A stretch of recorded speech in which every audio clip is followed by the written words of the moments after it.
Dan iya, selamat Natal semuanya. Pertama itu dulu. Nah, yang kedua, terima kasih. Terima kasih karena kita bisa ketemu lagi di Natal tahun ini. Dan terus saya mau bilang kalau video ini aslinya pernah kita publish di Natal tahun kemarin. Cuma karena kena kuning dan lain-lain, akhirnya kita take down dan kita benerin. Buat saya sama tim Sebatin, film inilah yang sebenarnya jadi semangat Sebatin itu sendiri dulunya. Kami dari orang-orang yang sering dipandang sebelah mata, tapi kami beruntung diberi kesempatan kedua. Dan buat kami juga, Saint Vincent adalah gambaran bagaimana kami melihat dunia dewasa ini. Mungkin agak sedikit filosofis dan juga puitis, tapi apapun itu, terima kasih buat yang sudah bertahan sampai kita ketemu di Natal tahun ini. Percayalah, di luar sana selalu ada orang yang menganggap kalian adalah orang baik yang berhasil mengubah dan menginspirasi. Dan kayaknya udah cukup, jadi sekarang ambil mie goreng kalian, tabur gorengannya, seruput teh hangatnya, dan begini ceritanya.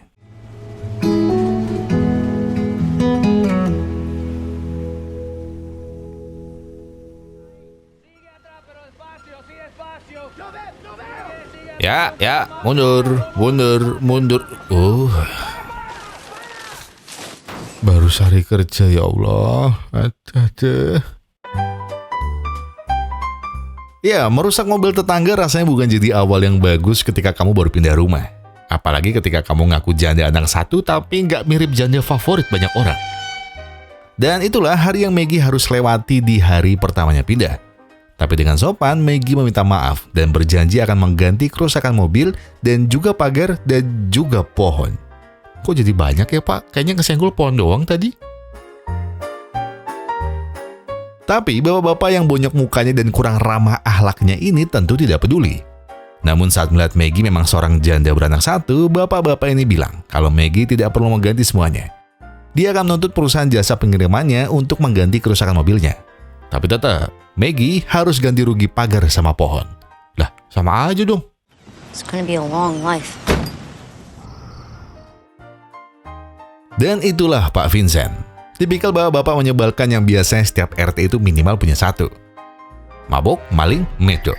Mungkin kata-kata itu bisa sedikit menggambarkan Pak Vincent. Dan kenapa sedikit? Karena yang paling banyak Pak Vincent lakukan adalah ngomong kasar dengan muka tidak bersalah. You're and you Long enough for someone that's not. Hey! What? You're kid. Only Puerto Rico, Polak, and Brooklyn. Dan Pak Vincent hidup seorang diri ditemani seekor kucing. Dengan rumah yang berantakan, sebuah mobil tua tidak terurus, dan juga marimas anggur. Keseharian Pak Vincent tidak jauh-jauh dari hal negatif yang saya sebut sebelumnya. Jadi ya, hiburan Pak Vincent juga nggak jauh-jauh dari gadis pekerja keras saat malam. Tanda Daka. Daka adalah seorang gadis, kita bilangnya Elsie lah ya, yang biasa melayani Pak Vincent. Saking seringnya hubungan mereka berdua malah lebih terlihat seperti teman. Teman mungkin mesra, tapi tetap teman, tapi menang banyak, tapi bayar juga. Ya, begitulah pokoknya kalian ngerti lah raya kemana. Dan yang namanya teman, kalau utang biasanya bayarnya nanti-nanti. Kayak sekarang, Daka minta Vincent ngelunasin utang open house-nya. Tapi Pak Vincent bilang kalau dia sedang bokeh. Alhasil Daka marah-marah karena dia ngerasa lebih kayak cewek peleter daripada cewek open house. Apalagi sekarang dia tengah hamil. Jadi, dia jelas butuh uang. Namun, memang kondisi keuangan Pak Vincent sedang tidak bagus. Hidup dari uang pensiunan tentara ternyata tidak mampu menopang gaya hidup ugal-ugalannya. Akhirnya, Pak Vincent coba mengajukan pinjaman ke bank dengan jaminan rumahnya sekarang. Namun ditolak, karena rumahnya sekarang di bawah harga standar properti. Kesal dengan pihak bank, Pak Vincent berencana menutup rekeningnya dari sana. Tapi ternyata Pak Vincent tidak bisa, karena saldo rekeningnya tidak cukup. Ya, benar, tidak cukup. Alias, saldo rekening di rekening Pak Vincent itu ada di angka minus. Kalian nggak salah dengar, saldo Pak Vincent di bawah angka 0. Jadi kalau Pak Vincent mau menutup rekeningnya, dia harus melunasinya dulu. Oke, solusi dari keadaan mumet ini hanya satu. Mari mas anggur, joget, pulang, nabrak pagar lagi, lanjut terus minum. Bentar, cari es dulu.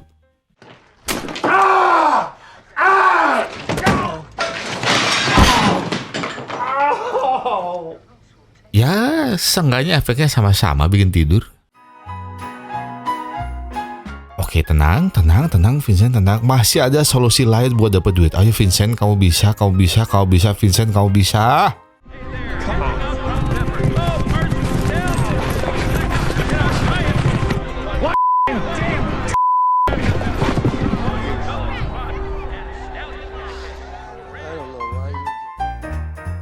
Dan iya, ternyata judi bukan solusi yang bijak. Karena setelah kekalahan itu, Vincent disatroni oleh sahabat tidak baiknya, Zuko, seorang rentenir keliling. Saya pikir udah jadi temennya Avatar sekarang orang ini. Zuko menagih Pak Vincent karena sudah menunggak lama dan terlalu banyak.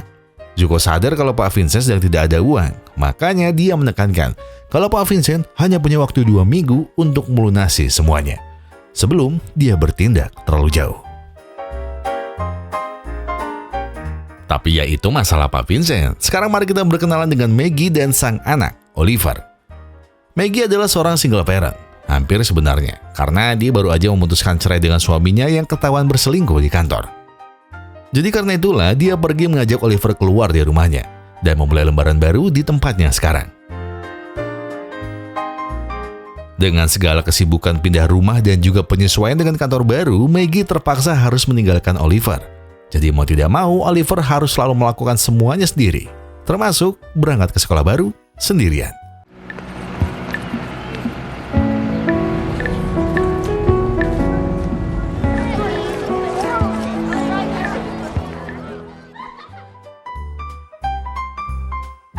Dan menjadi anak baru di sekolah tentu juga bukan hal yang mudah. Oliver harus bisa berusaha berbaur untuk bisa mendapatkan teman. Dan cara paling mudah seorang anak laki-laki mendapat teman adalah saat jam olahraga.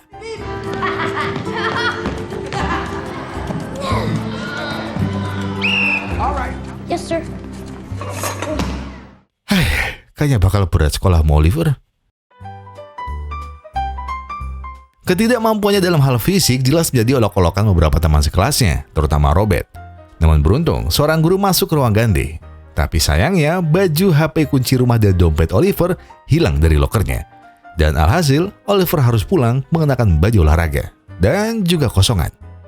Beruntung Oliver mampu mengingat jalan yang dia lewati saat berangkat sekolah dan selamat sampai ke rumah. Namun karena kuncinya juga ikut hilang, Oliver hanya bisa menunggu di luar. Di saat yang bersamaan, Pak Vincent baru saja pulang. Karena cuma Pak Vincent yang bisa dimintai tolong, Oliver pun meminta izin untuk meminjam telepon untuk menghubungi sang ibu. Pak Vincent pun memberitahu kalau Oliver ada di tempatnya karena tidak punya kunci untuk masuk rumah. Maggie yang menjelaskan kalau dirinya tidak bisa pulang karena masih repot bekerja, akhirnya ditawari Vincent untuk menjadi babysitter Oliver dengan bayaran $12 per jam.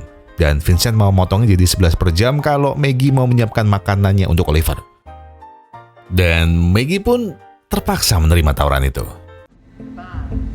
Hi, Maggie. My boss, I don't need to hear the whole story. Okay. I've got 2 20s. I don't have change, of course.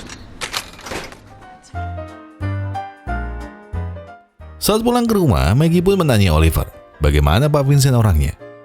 Dengan polosnya Oliver bilang, kalau Pak Vincent orangnya menarik dan lumayan keren. Maggie yang mendengar jawaban itu dari anaknya pun merasa kalau Oliver kebanyakan lihat quotes di TikTok. Tapi melihat sang anak tidak masalah dengan Pak Vincent menjadi babysitternya, jadi sepertinya Maggie bisa sedikit tenang karena ada yang menjaga anaknya. Lagian Oliver bakal diapain sama Pak Vincent?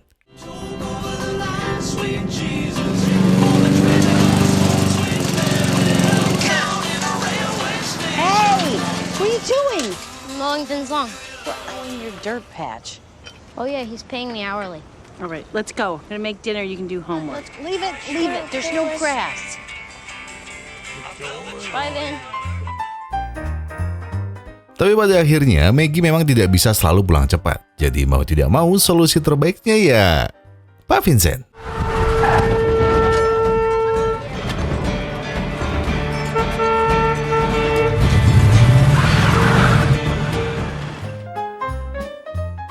Hari itu sebelum pulang, Vincent ingin pergi ke suatu tempat dulu karena ada urusan.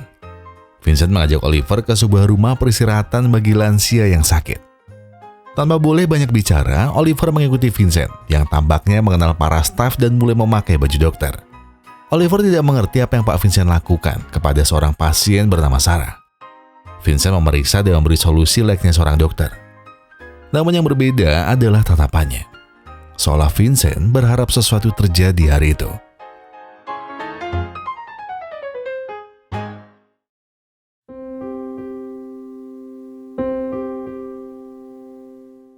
Sampai akhirnya Oliver tahu kalau Sarah adalah istri Pak Vincent. Selama 8 tahun terakhir ini, Sarah harus dirawat di sana karena menderita Alzheimer dan sudah tidak mengingat Vincent lagi. Dan selama 8 tahun itu, Vincent selalu berpura-pura menjadi dokter agar Sarah tidak takut dan bisa sedikit mengobrol dengannya. Sebelum pulang, Vincent mampir sebentar ke Indomaret dan menyuruh Oliver untuk mengabari ibunya lewat telepon koin dekat sana. Tapi tanpa sengaja, Oliver malah kedatangan para pembuli di kelasnya. Mereka mengejek Oliver yang lemah dan langsung membulinya. Dari kejauhan, tiba-tiba Vincent memanggil nama salah satu anak itu dan bilang kalau dia kenal dengan orang tuanya.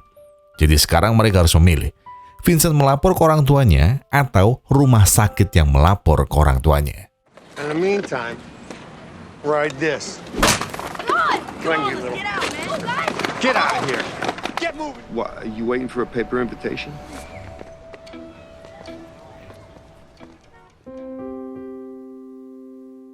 Di perjalanan pulang, Pak Vincent menasihati Oliver untuk bisa bela diri. Tapi Oliver beralasan kalau itu tidak mungkin. Badannya kecil dan tenaganya tidak banyak. Pak Vincent pun beritahu, mau sekecil apapun kamu di luar sana, dunia tidak peduli. Jadi kamu harus bisa membela dirimu dengan cara apapun. Aku akan mengajarkan satu gerakan, dan kau harus bisa membela dirimu dengan itu. Kedekatan mereka berdua saat ini rasanya seperti saling menutup kekosongan diri masing-masing. Oliver yang kehilangan peran ayah, dan Vincent yang tidak beruntung untuk mendapat seorang anak. Seolah dunia memberikan mereka sebuah gambaran. Bagaimana jika hidup mengantar mereka ke sebuah harapan? Okay, right now.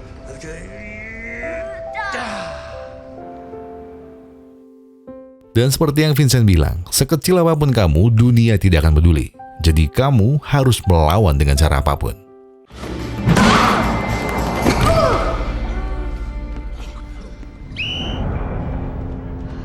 You ass son of a...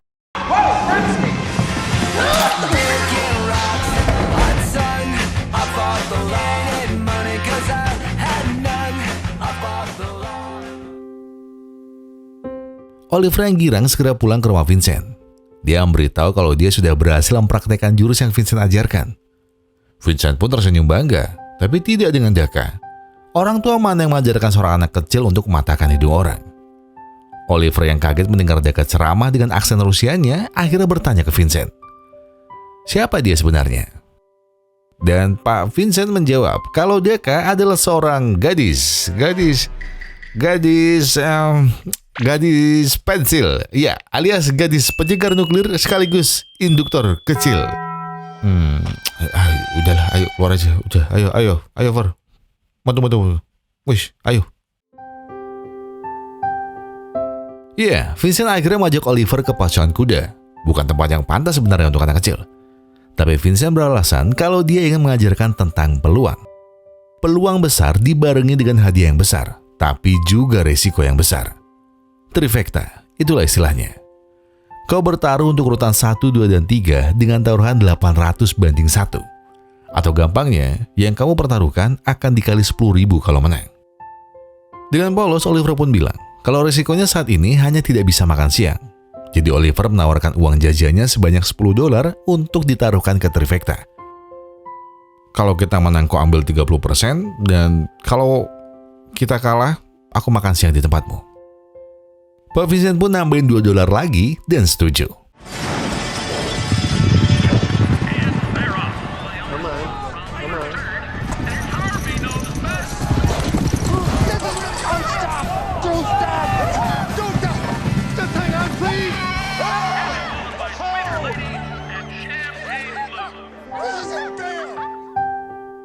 $120.000 atau 2 miliar rupiah. Itulah angka yang mereka menangkan. Secepat kilat, Vincent langsung menyuruh Oliver lari ke mobil sebelum Zuko mencegat mereka. Dan siapa sangka, Pak Vincent adalah orang yang adil. Dia membuatkan rekening atas nama Oliver sebagai cucunya. Dia mengambil 30%-nya dan melunasi hutang rekeningnya. Dan yang tersisa dari uang itu, mereka gunakan untuk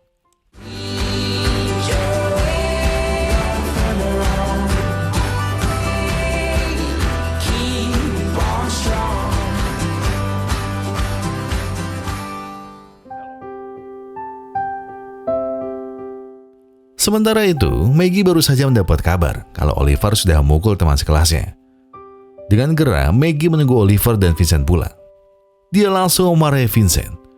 Bagaimana bisa dia tidak mengabari dirinya kalau Oliver memukul temannya di sekolah sampai hidungnya patah? Vincent beralasan kalau dia hanya mengajarinya melindungi diri. Maggie tak senang dengan jawaban Vincent yang seenaknya. Tapi Vincent bela diri lagi kalau masih mending dirinya mengajari daripada Maggie yang tidak pernah punya waktu sama sekali. Mendengar itu, Maggie jelas tidak terima karena seolah-olah Vincent tahu semua hal tentang dirinya. Mungkin karena itulah kau tidak pernah punya anak. Kau hanya selalu memikirkan dirimu sendiri tanpa tahu bagaimana hidup orang lain di luar sana. Dan lagi aku juga tak akan peduli tentang hidupmu atau masa lalumu. Jadi simpan semua rasa kasihan itu untuk dirimu sendiri. Dan setelah kejadian itu, Maggie tidak lagi pernah meminta Vincent menjaga Oliver. Vincent pun kembali ke kehidupan lawannya yang begitu-begitu saja dan tidak ada yang spesial. Kecuali hari itu, saat tidak sengaja Sarah memanggil namanya lagi. Tapi tak lama, dia kembali dan bahkan merasa takut dengan Vincent. Vincent pun melihat masih ada harapan, maka dari itu dia berniat memperpanjang perawatan di tempat itu. Namun pemilik tempat berkata kalau Vincent sudah menunggak banyak pembayaran. Kalau terus seperti ini, dirinya terpaksa memindahkan Sarah ke tempat lain yang mungkin bisa merawat Sarah, tapi tidak dengan kenyamanan yang sama seperti tempatnya. Vincent yang putus asa bahkan sampai mencuri obat untuk dia jual kepada kenalan Daka. Tapi obat-obat itu tidak bernilai sesuai harapan Vincent. Dan akhirnya Vincent mengambil langkah penuh resiko sekali lagi. Dengan berat hati, Vincent mengambil semua tabungan di rekening Oliver. Dia pertaruhkan semuanya lagi di trifecta. Peluang penuh hadiah, tapi dengan langkah penuh resiko. Dan kali ini, mungkin Vincent berdoa untuk pertama kalinya.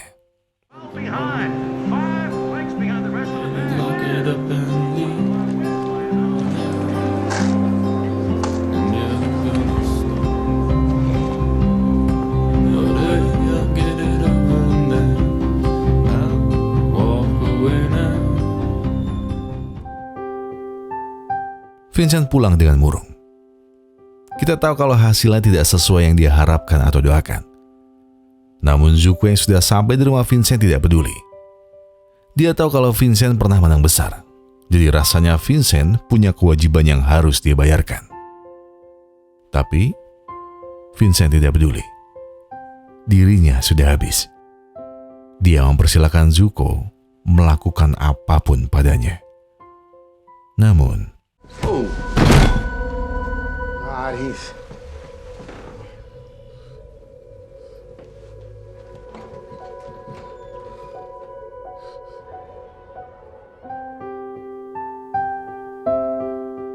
Sementara itu, Oliver di sekolah mendapat tugas untuk meneliti orang yang mereka kenal yang bisa mereka anggap saint atau orang suci. Saint adalah seorang manusia yang dihormati atas komitmen, dedikasi, pengorbanan, dan kerja keras dalam membuat dunia menjadi tempat yang lebih baik, atau minimal bagi manusia di sekitarnya. Oliver tak terlalu menggubris apa yang gurunya katakan. Pikirannya melayang ke hal lain, seolah ada yang hilang dari hidupnya. Oliver pun menghampiri rumah Vincent yang terlihat agak aneh. Akhirnya dia masuk ke dalam dan melihat Vincent tergeletak tak berdaya. Vin, it's Maggie. We're gonna put you in the...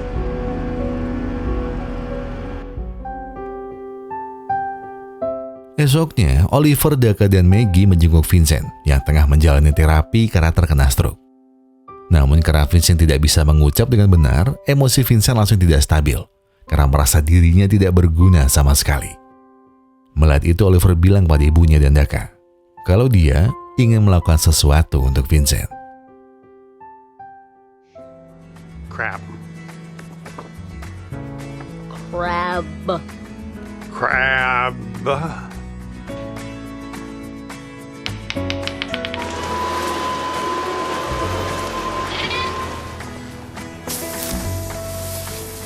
Yeah, you broke my tree.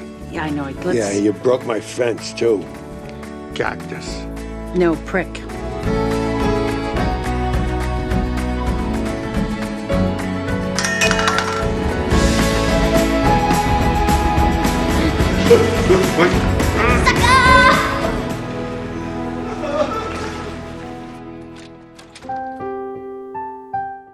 Tak lama, Vincent pun pulang dan kaget saat melihat rumahnya sudah sangat bersih dan rapi. Daka langsung memberi ultimatum kalau sekarang dia akan tinggal di rumah Vincent. Bukan sebagai teman Bobo, tapi sebagai pengasuh karena Vincent belum pulih 100%. Jadi Vincent harus membayarnya $15 per jam. Atau kalau Vincent tidak mau, Daka akan tetap memaksa. And food. I get my secret pick. Okay. Suatu hari, Maggie harus menjalani sidang perceraiannya untuk menentukan hak asuh Oliver. Niat ingin menjelaskan soal perselingkuhan suaminya, Maggie dan pengacara justru tertegun saat tahu kalau hakim mendapat bukti soal Oliver yang diasuh secara ugal-ugalan oleh Vincent. Pergi ke tempat minum dan pacuan kuda, serta dibiarkan bergaul dengan Daka, yang notabene-nya semua orang tahu kalau dia adalah seorang LC. Jelas saja Maggie kalah telak dan harus membagi hak asuhnya dengan sang mantan suami. Selain itu, mantan suami Maggie mengharuskan Oliver diasuh oleh babysitter rekomendasi dari suaminya, dan Oliver tidak boleh lagi berada di dekat Vincent. Maggie langsung melabrak Vincent. Kenapa Vincent melakukan hal-hal buruk itu kepada Oliver? Tapi sekali lagi, Vincent ya tetaplah Vincent. Pak Vincent justru menggurui Maggie dengan bilang kalau itu adalah salah Maggie. Dia yang tidak punya waktu dan membiarkan Oliver bergaul dengan dirinya. Maggie mendengarnya seakan tidak percaya. Vincent yang sudah dibantu sedemikian rupa ternyata tidak berubah sama sekali. Yeah, good luck with that. Oh, I'm sorry. Tapi hari itu, Vincent tidak hanya kehilangan Oliver. Vincent mendapati banyak sekali surat dan pesan suara di telepon rumahnya. Dan kabar yang paling tidak ingin dia dengar adalah Sarah, istri Vincent, meninggal dunia. Vincent, we've left a few messages. Call and come by as soon as possible.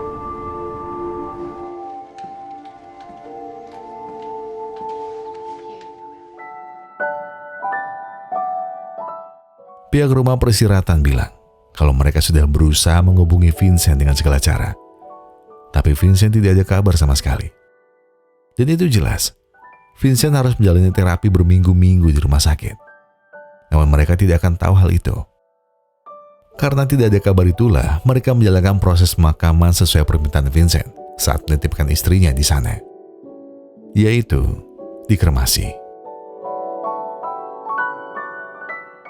Oliver pun mampir dan mengucapkan bela sungkawa atas kematian istrinya. Namun lagi-lagi, Vincent malah berkata kasar dan menyuruh Oliver keluar. Oliver dengan mata memelas berkata, kalau selama dia dijaga oleh Vincent, tak pernah sekalipun dia berpikir buruk soal Vincent. Oliver tidak suka dengan Vincent yang terlihat putus asa. Tapi Vincent seolah tidak peduli dan membalas perkataan Oliver dengan, anak kecil sepertimu belum mengerti hal dewasa seperti ini. Sekarang pergi. Namun apa yang Vincent katakan kepada Oliver ataupun Maggie tidaklah benar-benar serius. Dia sadar kalau dirinya adalah perangai yang buruk. Tapi yang buat mereka jauh adalah jalan terbaik daripada dirinya harus terikat dengan sesuatu yang bisa dia kecewakan lagi nantinya. Vincent pun tak mau berlarut-larut dengan kesedihannya. Dia segera menyingkirkan semua benda milik istrinya, termasuk soal dirinya dulu. Oliver yang melihat Vincent membuang banyak barang di belakang rumahnya pun segera melihat barang itu apa.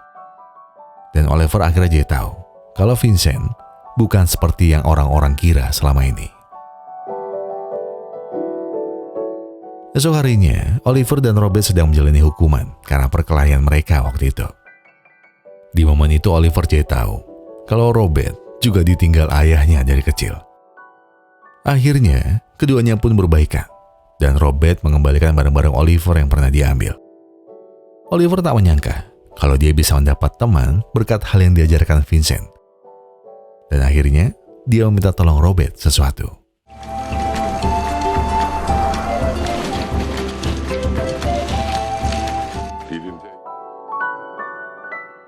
Ternyata, Oliver menemui semua orang-orang terdekat Vincent. Orang-orang yang biasa mengobrol dengan Vincent di bar dan menceritakan soal bagaimana masa kecil Vincent dan juga bagaimana sepak terjangnya saat menjadi tentara saat dikirim ke Vietnam dulu. Oliver juga pergi ke tempat peristirahatan lansia, di mana Vincent menitipkan istrinya di sana. Salah satu staf yang sudah menjaga istri Vincent selama ini bercerita tentang soal betapa telaten dan sabarnya Vincent setiap kali menjenguk istrinya. Dan selama 8 tahun itu, tidak pernah sekalipun Vincent absen untuk mengambil baju kotor istrinya, dan dia cuci sendiri.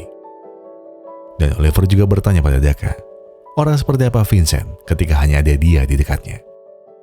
Dan Daka pun bercerita, kalau Vincent, ya tetap bapak-bapak menyebalkan yang banyak minta. Tapi walaupun seperti itu, Vincent tidak pernah memandang rendah Daka atas profesinya. 2 minggu pun berlalu. Hari ini Oliver tengah bersiap-siap untuk presentasinya soal orang suci. Ibunya bahkan sampai mengambil libur khusus hari ini untuk melihat anaknya di atas panggung.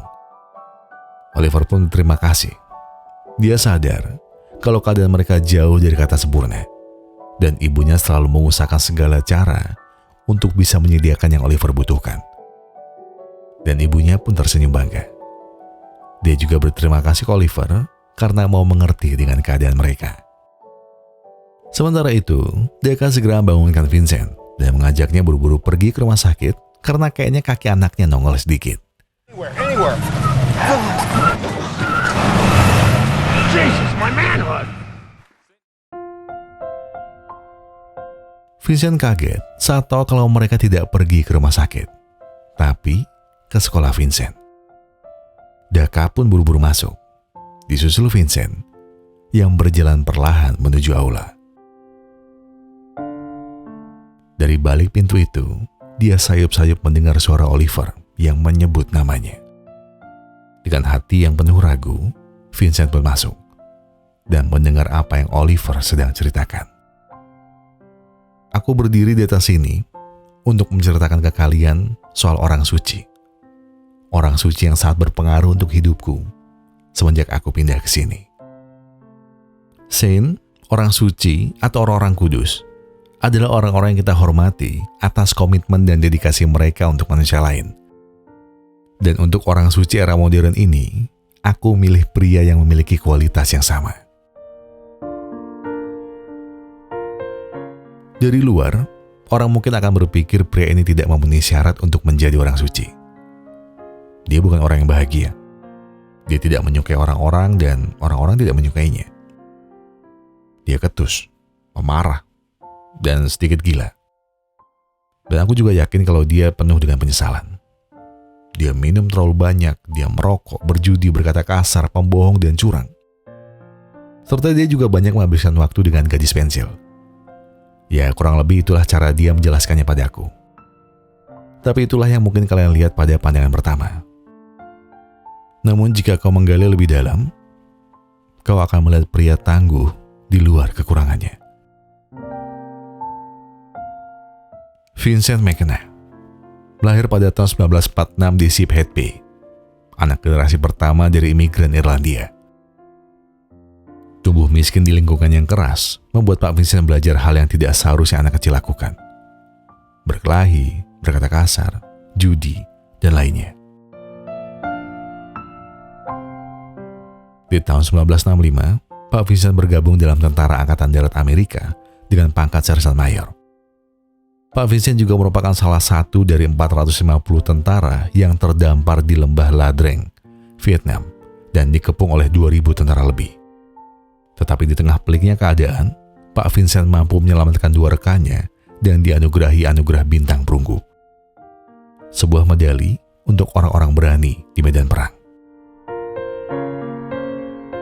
Dan di sini, aku juga akan memberitahu ke kalian dengan cara terbaik tentang apa yang sudah Pak Vincent berikan kepadaku dan juga ibuku saat kami pertama kali pindah.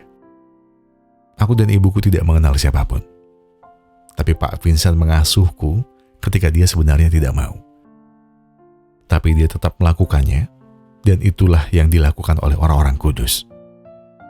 Selama 8 tahun, setiap harinya, Pak Vincent datang menjenguk istrinya yang sakit, dan selalu pulang membawa pakaian kotor istrinya untuk dia cuci sendiri. Walaupun istrinya sudah tidak lagi mengenalnya. Itu karena orang-orang kudus tidak pernah menyerah.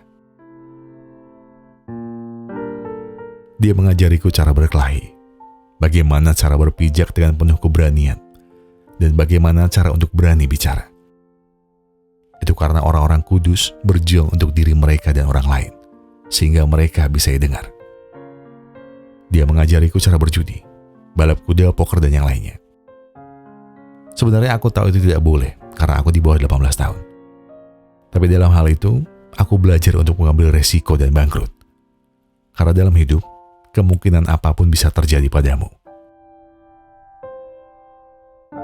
Pak Vincent punya seorang kenalan baik bernama Daka. Gadis yang manis tapi keras wataknya. Orang-orang hanya tahu Daka dari apa yang dia kerjakan saat malam. Tapi berbeda dengan Pak Vincent. Pak Vincent tidak melihat siapa kamu dan apa latar belakangmu. Di tengah Pak Vincent tidak punya uang untuk makan, dia memberikan uang terakhirnya untuk Daka. Hanya agar Daka dapat memeriksa kandungannya tanpa harus takut memikirkan biayanya. Dan itulah yang dilakukan oleh orang-orang kudus. Selalu berkorban.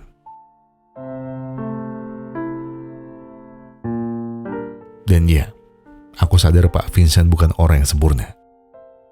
Tapi karena itulah aku juga tahu, orang kudus atau orang suci tetaplah manusia, makhluk yang sangat manusiawi.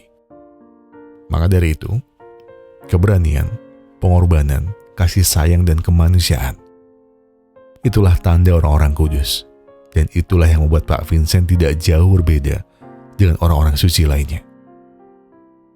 Dengan itu, aku ingin mengukuhkan temanku, pengasuhku, dan ayah part-timeku, Tuan Vincent McKenna. Dengan ini aku menyatakan, dia sebagai Saint Vincent dari Sheephead Bay.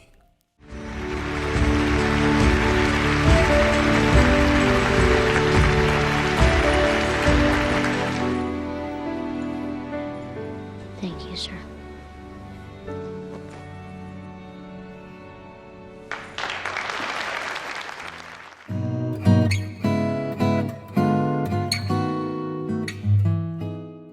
Dan setelah itu semua, Vincent dan keluarga Oliver kembali akur. Sesekali mereka mengadakan makan bersama Daka dan juga Robert. Tapi mungkin Vincent pengen makan yang lain.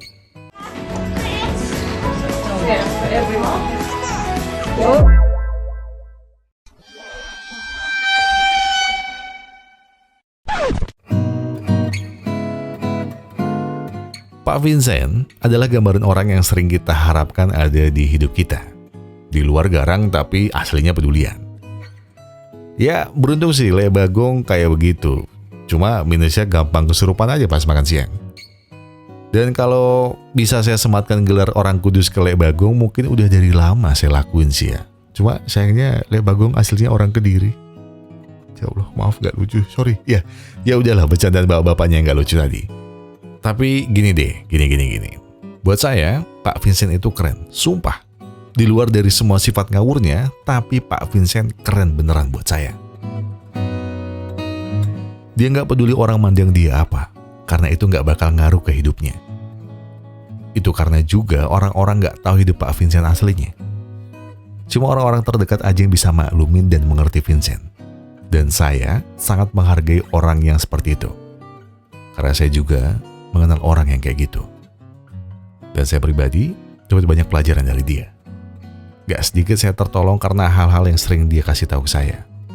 Bagaimana caranya bersikap, mengambil keputusan, harus berani, dan masih banyak lagi. Dan film ini juga saya dedikasikan buat sahabat saya itu. Saya tahu bagaimana perjalanannya memulai ini bareng saya.